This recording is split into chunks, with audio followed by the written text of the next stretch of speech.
আসসালামু আলাইকুম প্রিয় শিক্ষার্থীরা, তোমরা আশা করি ভালোই আছো। ষষ্ঠ শ্রেণীর ডিজিটাল প্রযুক্তি বইয়ে আমরা পড়ছিলাম। আমাদের শিখন অভিজ্ঞতা 1 হয়ে গেছে, আজকে শিখন অভিজ্ঞতা 2 শুরু করছি। আজকে আমরা ডিজিটাল উপহারের ডিজিটাল সমাধান এই বিষয়ে আলোচনা করব। এখন আজকে আমাদের প্রথমেই যে আলোচ্য সেটা হচ্ছে সেশন 1, ডিজিটাল কন্টেন্ট তৈরি করি এবং ডিজিটাল কন্টেন্ট নিয়ে কাজ করবো, এর লক্ষ্যদল তৈরি করব, সেটা নিয়ে কাজ করব। মানুষ ডিজিটাল যদি তোমাকে দেয় কোনো কিছু, তুমি তাহলে তাকে কিভাবে ফিডব্যাক দিতে পারবে, তাকে কিভাবে উপহার দিতে পারবে, এই বিষয়গুলো আমরা শিখব। এখন দেখো, ডিজিটাল উপহার ডিজিটাল সমাধান শিখন অভিজ্ঞতায় আমরা একটি মজার কাজ করব। আমরা আমাদের কাছের মানুষের জন্য একটি ডিজিটাল উপহার বানাবো। উপহারটি এমন হবে যা কাজে লাগিয়ে তাদের কোনো উপকার হবে। এর জন্য উপহারটি যার জন্য বানাচ্ছি তিনি উপহারটি ব্যবহার করতে পারবেন কিনা তার উপর বানানোর পরিকল্পনা করার আগে জেনে নেওয়া প্রয়োজন। এখন ধরো, একটি উপহার বানানোর আগে যিনি উপহারটি ব্যবহার করবেন তাকে বুঝতে পারাটা খুব জরুরি। এমন একটি ব্যাপারে আর একটু ভালোভাবে বুঝে নেওয়ার জন্য চলো একটা গল্প পড়ি। চলো গল্পটা পড়ে আসি। এই যে গল্পটা দেখো, নিজ এলাকায় একজন খুব বৃদ্ধ মানুষকে জুয়েল প্রতিদিন মানুষের কাছ থেকে সাহায্য চাইতে দেখে। তিনি ওই সাহায্যের টাকা দিয়ে প্রতিদিন কিছু খাবার কিনে খায়। জুয়েলেরও খুব ইচ্ছে হলো ওই বৃদ্ধ মানুষটিকে সহায়তা করবে, যেন প্রতিদিন তাকে মানুষের কাছে আর খাবার জন্য হাত পাততে না হয়। জুয়েল তথ্যের একটি বিভিন্ন উৎস ঘাটলো এবং একটি সঠিক উৎস থেকে দেখলো জুয়েল এলাকার পাশে একটি সহায়তা কেন্দ্র আছে, সেখানে এরকম বৃদ্ধ মানুষদের সহায়তা করা হয়। জুয়েল ওই সহায়তা কেন্দ্রের ওয়েবসাইটে গেল এবং সেখান থেকে তাদের জন্য যোগাযোগের ঠিকানা সংগ্রহ করলো এবং তাকে প্রিন্ট করে বৃদ্ধ মানুষটির হাতে দিয়ে আসলো। পরের দিন জুয়েল দেখলো বৃদ্ধ মানুষটি আবারও মানুষের কাছে সাহায্য চাইছে। এবার জুয়েল মানুষটির কাছে গেল এবং জিজ্ঞেস করলো কেন তিনি আবার মানুষের কাছে সহায়তা চাইছেন। তিনি বললেন, বাবা তুমি তো আমাকে একটা কাগজ দিয়ে গেছিলা, কিন্তু আমি তো পড়তে পারি না, কাগজে কি ছিল কিছু জানি না। এই যে জুয়েল হচ্ছে, এখানে মূল বিষয়টা হচ্ছে তুমি যাকে উপহারটা দিচ্ছ ওই উপহারটা কি আসলেই তার প্রয়োজন আছে, আর প্লাস উপহারটা কি সে ব্যবহার করতে পারবে, তার জন্য কি ওটা প্রযোজ্য, এগুলো অনেকগুলো জিনিস ভাবতে হয়। এখন ওই যে জুয়েল ও একটা ভালো ইন্টেনশন থেকে মূলত ওই কাজটা করলো, কিন্তু সে কি করতে পারতো, তাকে সরাসরি গিয়ে কাগজটা না দিয়ে এসে তাকে ওখানে নিয়ে যেতে পারতো, তার ঠিকানা বলে আসতে পারতো, কারণ ওই লোকটা হয়তো পড়াশোনা জানেন না। তাহলে সিচুয়েশন বুঝে আমাকে উপহারটা বানাতে হবে। আমি এখন এমন একজন মানুষের জন্য আমি ডিজিটাল কোনো উপহার দিলাম, সে হয়তো ফোনই চালায় না, সে ল্যাপটপই ব্যবহার করে না, তাহলে তাকে ওইটা দেওয়া না দেওয়া একই কথা। তাহলে এখান দেখো সেটাই বলা হয়েছে। তাহলে আমরা বুঝতে পারলাম, আমরা যখন কাউকে কোনো তথ্য দিই তখন তাকে তার মতো করে তথ্যটি না দিলে কোনো লাভ হবে না। এই বিষয়টি আমাদের উপহার বানানোর সময় খেয়াল রাখতে হবে। আমরা এমন কোনো ডিজিটাল উপহার বানাবো না যেখানে কোনো ধরনের তথ্য থাকতে পারে। উপহার হিসেবে আমরা একটি ডিজিটাল কন্টেন্ট তৈরি করব। ডিজিটাল উপহারের যদি বলি, কোনো নির্দিষ্ট দর্শক বা শ্রোতাকে উদ্দেশ্য করে মিডিয়ার মাধ্যমে প্রচারিত কোনো লেখা, ছবি, ভিডিও ইত্যাদিকে কন্টেন্ট বলে পরিচিত। আমরা যে ফেসবুকে, ইউটিউবে বিভিন্ন ধরনের ভ্লগ দেখি, এগুলো সবগুলো হচ্ছে কন্টেন্ট। আমি যে বানাচ্ছি তোমাদের জন্য, এটাও একটা কন্টেন্ট। আর এই নির্দিষ্ট দর্শক শ্রোতাকে আমরা বলতে পারি লক্ষ্য দল বা টার্গেট গ্রুপ। যেমন আমার টার্গেট গ্রুপ হচ্ছে এই ভিডিও ক্লাস 6-এর শিক্ষার্থীরা। এখন আমরা বিভিন্ন মিডিয়া যেমন টেলিভিশন, ইন্টারনেট, পত্রিকা, ম্যাগাজিন, বই বা বিলবোর্ডে যেসব ছবি, ভিডিও, গান বা লেখা দেখতে পাই সেগুলোকে বলা হয় কন্টেন্ট। কন্টেন্টের এই ধরন অনুযায়ী লক্ষ্যদল ভিন্ন হতে পারে। চলো আমরা একটি খেলার মাধ্যমে বিভিন্ন কন্টেন্টের লক্ষ্যদলের বিভিন্নতা বা ভিন্নতা খুঁজে বের করি। খেলা শুরু করার আগে আমরা কিছু উদাহরণ দেখে নেই, তাহলে আমরা খেলাটি খেলতে সুবিধা হবে। যেমন ধরো, কার্টুন। কার্টুন কে দেখবে? শিশু, কিশোররা দেখবে। গল্পের বই কারা পড়বে? নির্দিষ্ট বয়সের মানুষ যারা পড়তে ভালোবাসেন। যা কেউ হয়তো গল্পের বইয়ের মধ্যে কিশোর ক্লাসিকগুলো কিশোররা পড়বে, একটু গল্পের বই যদি গুরুগম্ভীর গল্পের হয়তো বয়স্ক মানুষ তো পড়তে পছন্দ করবে। আবার তোমার ধরো শাড়ির বিজ্ঞাপন, এটা কি, যে সকল নারী শাড়ি পরিধান করেন তারা শাড়ির বিজ্ঞাপন দেখবেন। এখন যে শাড়ি পরে না সে তো শাড়ির বিজ্ঞাপন দেখবে না। টেলিভিশনে প্রচারিত ক্রিকেট খেলা, যারা ক্রিকেট খেলা পছন্দ করেন, ভালোবাসেন, তারাই একমাত্র ক্রিকেট খেলাটা টেলিভিশনে দেখবে। আর মনে রাখতে হবে, একটি কন্টেন্টের লক্ষ্যদল কিন্তু অনেক হতে পারে। যেমন বিদ্যালয়ের সামনে একটি কলমের বিজ্ঞাপন পোস্টারের লক্ষ্যদল হতে পারে শিক্ষার্থী, শিক্ষক, অভিভাবক, কলমের খুচরা বিক্রেতা, সবাই। এবার আমাদের খেলাটি কিভাবে খেলতে হবে সেটার নিয়ম জেনে নিই। আমাদের শ্রেণীকক্ষে পেছন থেকে সামনে যে কয়টি শিক্ষার্থী সারি আছে, আমরা সেই কয়টি দল হব। সারির সর্বশেষ জনকে শিক্ষক একটি চিরকুট দিবেন, সেখানে একটি কন্টেন্টের নাম এবং বর্ণনা লেখা থাকবে। সারির সর্বশেষ জন তার নিজের খাতায় ওই কন্টেন্টটি লিখবে এবং তার নিচে লক্ষ্য দলের নাম লিখবে। তার লেখা শেষ হলে সামনের জনকে খাতাটি দেবে এবং সামনের জনের আরও একটি লক্ষ্য দলের নাম লিখবে এবং খাতাটি সামনের জনকে দেবে। এভাবে সারির খাতা সবার আগে সামনে আসবে এবং সবচেয়ে বেশি সঠিক লক্ষ্য দলের নাম লিখবে, সেই দল বিজয়ী ঘোষণা করা হবে। এখন যদি বলি, এখানে মূলত একটা খাতা আছে যেটা আমরা পরপর একজনের পাশে পার করব এবং লক্ষ্য দলগুলো লিখব। এখন আগামী দিনের যে প্রস্তুতিগুলো সেটা কি থাকতেছে, আমরা আজ থেকে আগামী দুদিন আমাদের আশেপাশে যা কন্টেন্ট দেখতে পাবো তার লক্ষ্য দল কে বা কারা হতে পারে তা মনে মনে চিন্তা করব। আর আমাদের পরিবারের অন্য সদস্যের কাছেও আলোচনা করব। এখন এখানে আমাদের এই সেশনে যে মূল খেলাটার বিষয়টা আসলো, সেই খেলাটা আরেকটু আমরা বোঝার চেষ্টা করি। দেখো, আমাদের শ্রেণীকক্ষের পেছনে থেকে সামনের দিকে শিক্ষার্থীদের সারিয়া, আমরা সেইটা কয়টি দল হব। ধরো যে আমাদের এখানে 10টা এরকম সারিতে আমরা বসি, তাহলে এই 10টাকে আমরা আলাদা দল হব। এর জন্য শিক্ষক একটি চিরকুট দিবেন যেখানে একটা কন্টেন্টের নাম লেখা থাকবে বা বর্ণনা থাকবে। হয়তো আমি বা তোমাদের শিক্ষক, আমি তোমাদেরকে একটা কন্টেন্ট দিলাম যেখানে হচ্ছে কেউ একজন একটা খাবারের রিভিউ করতেছে, সেটা হচ্ছে স্পেশালি তোমার ধরো ঢাকার কারণ বাজারের কোনো একটা ফাস্টফুডের দোকানের। এখন ওইটার আমি বর্ণনাও দিলাম, ওটাও লিখলাম, লেখার পরে আমি তোমাদেরকে দিলাম, এরকম করে প্রত্যেকটা সারিতে দেওয়ার পর এখন ওই যে চিরকুটটা দেওয়া হলো সেই লক্ষ্য দলের, আমার যে কন্টেন্ট আমি তোমাকে দিয়েছি সেটার কোন লক্ষ্য দল কারা। এখন ধরো যে আমি তো ফুড ব্লগারের দিছি, এটার কন্টেন্ট দল কারা, যারা খাবার ভালোবাসে, বিশেষ করে তোমার ধরো যে ওইখানে ওই লেভেলের ঢাকার আশেপাশের মানুষজন যারা ওখানে যেতে পারবে, ওই ধরনের খাবার খেতে পারবে, যারা পছন্দ করে স্ট্রিট ফুড, তাহলে এগুলো তোমার লক্ষ্য দল হবে, তোমাকে সেটা লিখতে হবে। এই রকম করে যারা সঠিক যতগুলো লিখতে পারবে তাদেরকে তোমার বিজয়ী ঘোষণা করা হবে। আশা করি বুঝতে পারছো আজকের সেশনের পড়া। এর পরের সেশনে যাচ্ছি। দেখো, সেশন 2তে উপহার পরিকল্পনায় নিজেদের লক্ষ্য দল ঠিক করি। এখন এখানে যেটা বিষয়, কোনো নির্দিষ্ট জনগোষ্ঠী বা মানুষের বিবেচনা নিয়ে সেসব মানুষকে সচেতন করা, কোনো তথ্য অবহিত করে জানানো, অনুপ্রাণিত করা, বিনোদন দেওয়া, এ ধরনের অন্যান্য উদ্দেশ্য যখন আমরা কোনো একটি কন্টেন্ট তৈরি করি তখন ওই নির্দিষ্ট মানুষ বা জনগোষ্ঠী হলো আমাদের লক্ষ্য দল বা টার্গেট গ্রুপ। লক্ষ্য দল নিয়ে গত সেশনে আমরা একটি খেলা খেলেছি। এখন এই কন্টেন্টের লক্ষ্য দল কারা হতে পারে তা নিয়ে আমরা অনেক কিছুই জানি। কন্টেন্ট তৈরির পরিকল্পনার ক্ষেত্রে আরেকটি ব্যাপার গুরুত্বপূর্ণ, তা হলো প্রেক্ষাপট। আজকে আমরা একটি গল্প পড়বো, এখানে আমরা একটা গল্প পড়ি, চলো। এখানে দেখো কয়েকজন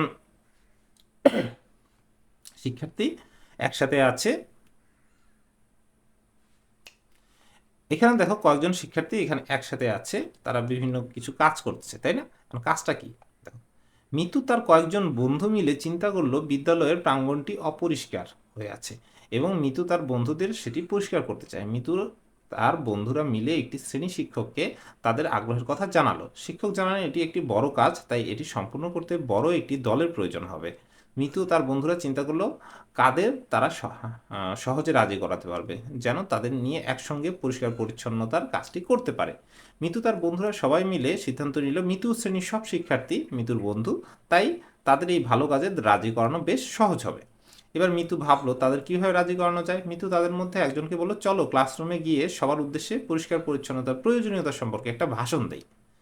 আরেকজন বলল, না, চলো স্যারকে বলি একটা নোটিশ বা বিজ্ঞাপন লিখতে, তাহলে সবাই কাজ করতে বাধ্য হবে।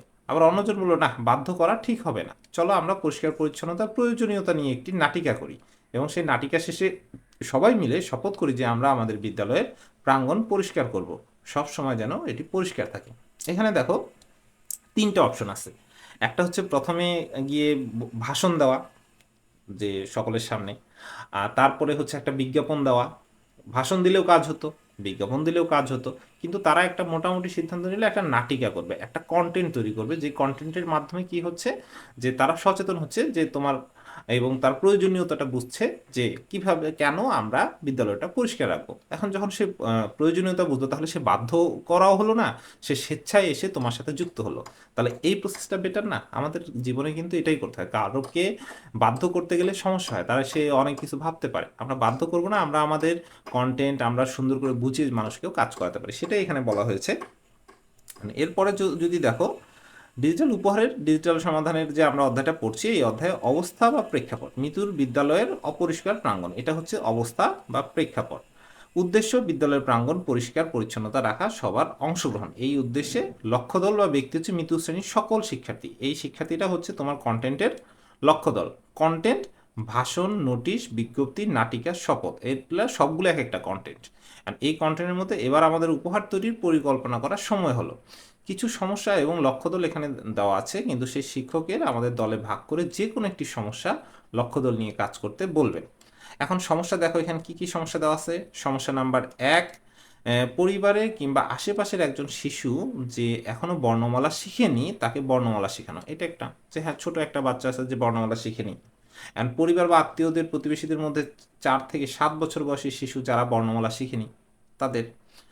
একজন মধ্যবয়সী ব্যক্তি যিনি সঠিকভাবে গণনা বা যোগ বিয়োগ করতে পারেন না। আমাদের এখনো অনেক আশেপাশে আছে যারা হয়তো পড়াশোনা করেনি, এক সময় সুযোগ ছিল না তাদের, কিন্তু তাদের এখনো পরিবারের বা আশেপাশের মধ্যবয়স্ক যেই ব্যক্তিগুলো আছে তাদেরকে আমরা এরকম গণনা শেখাতে পারি। তারপরে বাংলা ভাষা বুঝে না এমন একজন ব্যক্তি যিনি বাংলাদেশে বেড়াতে এসেছেন, প্রতিদিনের সাধারণ যোগাযোগের জন্য তার কিছু বাংলা শব্দ জানার প্রয়োজন। উক্ত ব্যক্তিকে ইংরেজি ভাষা বুঝতে পারেন, তাহলে ইংরেজি ভাষা জানা প্রাপ্তবয়স্ক একজন ব্যক্তি তোমার লক্ষ্য দল, যাকে তুমি কিছু বাংলা শেখাতে পারো। 4 নাম্বার কন্টেন্টটা হচ্ছে যে একজন ব্যক্তি যিনি কখনো একা ঢাকা ভ্রমণ করেননি, ইন্টারনেটে গুগল ম্যাপ ব্যবহার করেও রাস্তা চিনতে পারেন না, তার ম্যাপ ব্যবহার করা শিখতে হবে। উক্ত ব্যক্তিকে বাংলা এবং ইংরেজিতে পড়তে পারেন, তাহলে এমন বাংলা ইংরেজি পড়তে পারেন এমন একজন প্রাপ্তবয়স্ক ব্যক্তির জন্য স্মার্টফোন আছে, তাকে ম্যাপ ব্যবহার শিখাতে হবে। তাহলে এই যে আমাদের 4টা ধরনের প্রবলেম, এই 4টা ধরনের কন্টেন্টও আমরা বুঝতে পারলাম। এখন উপরের সমস্যাগুলো থেকে আমরা কি করতে পারি? সমস্যাগুলো যে কোনো একটি নিয়ে আমাদের ডিজিটাল কন্টেন্ট তৈরি করতে হবে এবং উল্লেখিত লক্ষ্য দলের সাথে মিলে যায় এমন একজনকে উপহার দিতে হবে।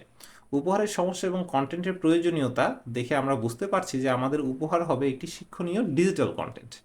এখন আমরা শিক্ষকের সহায়তায় দলে ভাগ হয়ে যাব এবং আমাদের কী ধরনের কন্টেন্ট বানাতে চাই তার নিজের দলের সদস্যদের সাথে আলোচনা করব। নিচের ঘরে আমরা সবার চিন্তা বা আইডিয়াগুলো তুলে ধরবো আমরা যে ধরনের কন্টেন্ট বানাতে পারি বলে ভাবছি। এখন কি বানাতে পারো? এই যে কোনো একটা নাও। তুমি একটা ভিডিও বানাতে পারো, তুমি একটা পোস্টার বানাতে পারো, ফেসবুকে পোস্ট করতে পারো। তারপর তুমি ওই মানুষটার জন্য আর কি করা যেতে পারে সেগুলো তোমরা এখন একটু ভেবে এখানে লেখো। লেখার পরে আমরা আগামী সেশনের পূর্বে যতটুকু সময় আছে সেটুকু সময়ের মধ্যে আমাদের নির্ধারিত লক্ষ্য দল কী ধরনের কন্টেন্ট পেলে কাজ লাগবে, তার পছন্দ হবে তা ভাববো এবং সম্ভব হলে আমাদের লক্ষ্য দলের অন্তর্ভুক্ত একজন ব্যক্তিকে পর্যবেক্ষণ করবো এবং তার সাথে কথা বলার চেষ্টা করব। এখানে যে আমাদের 4 ধরনের মানুষ আছে এর মধ্যে তোমরা ঠিক করে নাও কোনটা। এখন তোমার ধরো যে সবচেয়ে সহজ কোনো 1 নাম্বারটাই হবে। আমাদের আশেপাশে ছোট অনেকেই আছে, তাদেরকে বর্ণমালা শিখাবা। এখন ছোট মানুষকে বর্ণমালা শিখাতে গেলে তাদের জন্য তুমি ডিজিটালি কিছু কালারফুল ইয়ে সরয় সরা ক খ এগুলো লিখে নিতে পারো। সুন্দর করে তাদের জন্য ভিডিও বানাতে পারো, একটা নাটিকা করে নিজে সরয় সরা ক খ হতে পারো, তাদেরকে শিখাতে পারো। এইরকম তোমরা একটা চিন্তা ভাবনা করো। এই সেশনের পরে আমরা শুরু করছি পরবর্তী সেশন 3, ডিজিটাল উপহার তৈরির পরিকল্পনা। আমরা মোটামুটি লক্ষ্য দল ঠিক করে ফেলছি, আমরা আমাদের প্রবলেমটা কি সেটা সমাধান করার, কোনটা প্রবলেম নিয়ে কাজ করবো সেটা সমাধান ঠিক করে ফেলছি। এখন আমরা ডিজিটাল কন্টেন্ট তৈরি করে একটি নির্দিষ্ট লক্ষ্য দলের সমস্যার সমাধান করে ফেলতে পারবো। ব্যাপারটি খুব মজার, তাই না? এমন হতে পারে আমরা যদি সুন্দর একটি কন্টেন্ট তৈরি করে ফেলতে পারি, আমাদের কন্টেন্টগুলোর ভবিষ্যতে অনেক উপকারে আসবে। আমরা সমস্যার লক্ষ্য দল ঠিক হয়ে গেছে, এবার আমাদের কী কী ধরনের ডিজিটাল কন্টেন্ট বানাতে চাই তা ঠিক করব। দলে বসে পুরো পরিকল্পনাটি সাজাবো। ডিজিটাল কন্টেন্ট তৈরি করতে অনেক বেশি কিছু প্রয়োজন হবে না, অনেকে সাধারণ কিছু চিন্তা কাজে লাগিয়েও আমরা অসাধারণ কিছু তৈরি করে ফেলতে পারি। আমাদের চিন্তার পরিসর অনেক বড়, নিজেদের যা যা ডিভাইস আছে, feature, smartphone, camera, computer, audio recorder, তাই দিয়ে অনেক সুন্দর কিছু বানানো যেতে পারে। আমরা লক্ষ্য রাখবো এই কাজ করার জন্য বাড়তি কিছু কিনবো না, নতুন করে আবার কিছু কিনতে যাও না, যা আছে তাই দিয়ে করবা। ডিজিটাল উপহার হতে পারে কোনো ছড়া গান বানিয়ে অডিও রেকর্ড করা, কোনো একটি ছবি এঁকে সেই ছবি তুলে পাশে প্রয়োজনীয় বর্ণনা লিখে অন্তমিল করে স্লোগানের মতন করে লিখে অডিও ভিডিও রেকর্ড করা, ফোনে স্ক্রিনশট নিয়ে সেই স্ক্রিন রেকর্ডের সাথে বর্ণনা যোগ করে দেওয়া ইত্যাদি। এরকম অনেক কিছুই বানানো সম্ভব হবে। বা তুমি একটা নাটিকা করলা, সেটার একটা ভিডিও করলা, সেটা তোমার একটা ডিজিটাল কন্টেন্ট হতে পারে। তুমি কাউকে একটা দিচ্ছ, তুমি সুন্দর ছড়া বলতে পারো, তুমি সেই ছড়াটা সুন্দর করে রেকর্ড করে তাকে উদ্দেশ্য করে বললা, সেটাও একটা হতে পারে। এখন উপরের উদাহরণগুলোকে শুধু আমাদের বোঝা সুবিধার্থে দেওয়া হয়েছে, এবার কিন্তু নিজের ইচ্ছা মতো কন্টেন্ট বানাতে পারবো। এখন পরিকল্পনার কন্টেন্টের বর্ণনাটা, এখন তোমাদের কি কন্টেন্ট বানাবা, এখন বর্ণনাটা তোমরা কি দিবা। এখন ধরো আমরা ওই ছোট বাচ্চাদের আমরা বর্ণমালা শিখাতে চাই, তাহলে আমাদের প্রথম কাজ কি হবে, আমরা কিছু বর্ণমালাকে প্রিন্ট করে নিব, সেখানে সুন্দর করে তাদের বর্ণনা দিব। তারপর বর্ণমালার আমরা নিজেরা এক একজন, কেউ সরয় হব, কেউ সরায় হব, হয়ে সেগুলো নিয়ে একটা নাটিকার মতন করব। এখন সেই নাটিকাটা আমরা দিব। তাহলে এইভাবেও তোমরা এখানে প্ল্যান করতে পারো, তোমরা নিজেদের মতন চিন্তা করতে পারো। বা তোমার সরয় সরায়ের একটা ছড়া বানাতে পারো, সেটা ওদের জন্য তুমি দিতে পারো, কোনো সমস্যা নেই। এখন দলে কাজ করার সময় আমি যে নির্দিষ্ট দায়িত্ব পালন করবো, এখন তোমরা যখন দলে কাজ করবা, দলে কাজ করতে গেলে এক একজন এক একটা কাজ করে।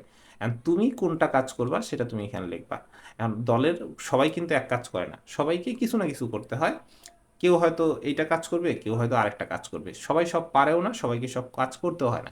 দল মানেই হচ্ছে সকলে মিলে একটা ফলাফল নিয়ে আসা। আশা করি তোমরা বুঝতে পেরেছো। এখন আসি পরবর্তী সেশনে। এখন ডিজিটাল উপহার তৈরি, সেশন 4-এ ডিজিটাল উপহার তৈরি। আজকের সেশনে আমরা শুধুমাত্র উপহার তৈরি করব। শিক্ষকের সাহায্য নিয়ে আমরা শ্রেণীকক্ষের মধ্যে, কম্পিউটার ল্যাবের কিংবা বিদ্যালয়ের মাঠে কাজগুলো করতে পারি। এখন যদি আমাদের প্রতিষ্ঠানে কম্পিউটার ল্যাব থাকে, আমরা সেখানে গিয়ে কাজ করতে পারি বা বিদ্যালয়ের মাঠে বসেও কাজ করতে পারি। এখন এখানে যে আমাদের যে চিন্তাটা করেছিলাম যে আমরা একটা নাটিকা করব, তাহলে নাটিকা করার জন্য আমরা শ্যুট করব, আমরা বিদ্যালয়ের মাঠে গিয়ে শ্যুট করব সেটা। আর যদি বলি যে না আমরা অডিও ভিডিও গান টান রেকর্ড করব, তার জন্য আমাদের বিদ্যালয়ের মিউজিকের হারমোনিয়াম ব্যবহার করতে পারি। আমাদের বিদ্যালয়ে যে ল্যাব আছে, ল্যাবে গিয়ে আমরা এডিটিং করতে পারি, কোনো সমস্যা নেই। এখন আমাদের সেশন 5-এ আসি, উপহারের চূড়ান্ত উপস্থাপন। এখন এই চূড়ান্ত উপস্থাপন কি, আজকের সেশনে আমরা কি কি উপহার বানালাম শ্রেণীকক্ষে উপস্থাপন করব এবং অন্য দলের উপহারগুলো আমাদের কেমন লাগলো তা মূল্যায়ন করব। এখন দলে আমাদের 5-6টা দল হবে, ধরো যে দল ক। এখন তারপরটা হচ্ছে খ। খ দল কি কাজ করলো, ক দল কি কাজ করলো, সেই দলগুলো কোনটা কাজ ভালো লেগেছে, কোনটা ভালো লাগেনি। কারণ সবাই তো এক কাজ করবে না, কেউ হয়তো ছড়া বানাইছে, কেউ হয়তো ভিডিও বানাইছে, কেউ হয়তো এমনিতে অডিও রেকর্ড করছে, যার যেটা পছন্দ হয় করছে। করার পর আমরা এই উপস্থাপনা শেষ হলে শিক্ষকদের সহায়তায় আমাদের লক্ষ্য দলের উপহারটি পৌঁছে দিব ইমেল বা পেন ড্রাইভের মাধ্যমে। আমরা যেই লক্ষ্য দল আছে তাকে পৌঁছে দিব ইমেল বা পেন ড্রাইভের মাধ্যমে। এখন অভিভাবকের এখানে কিছু মূল্যায়ন আছে, অভিভাবক মূল্যায়ন করবে আমাদের কন্টেন্টটি, আমাদের অভিভাবকও দেখাবো। কন্টেন্টটি বাইরে নিয়ে অভিভাবককে দেখানোর সুযোগ না থাকলে আগামী অভিভাবক সভায় যখন অভিভাবক বিদ্যালয়ে আসবেন তখন শিক্ষককে কন্টেন্টগুলো অভিভাবককে দেখাবেন। অভিভাবক দেখানোর পর তিনি কন্টেন্টটি পছন্দ করলে তার তারকা ভরাট করবেন এবং খুব পছন্দ হলে 3 তারকা, মোটামুটি পছন্দ হলে 2 তারকা, আর উন্নতি প্রয়োজন আছে মনে করলে 1টা তারকা, এইরকম করে ভরাট করে দিবেন। এখন আমাদের সম্পূর্ণ বিষয়টা হলো, এখন আজকে আমাদের এই অধ্যায়টা শেষ হয়ে গেল। আমাদের শিখন অভিজ্ঞতা 2 শেষ। আমরা এরপরে শিখন অভিজ্ঞতা 3 নিয়ে আলোচনা করব। সেই ক্লাসে আবার দেখা হবে। আসসালামু আলাইকুম।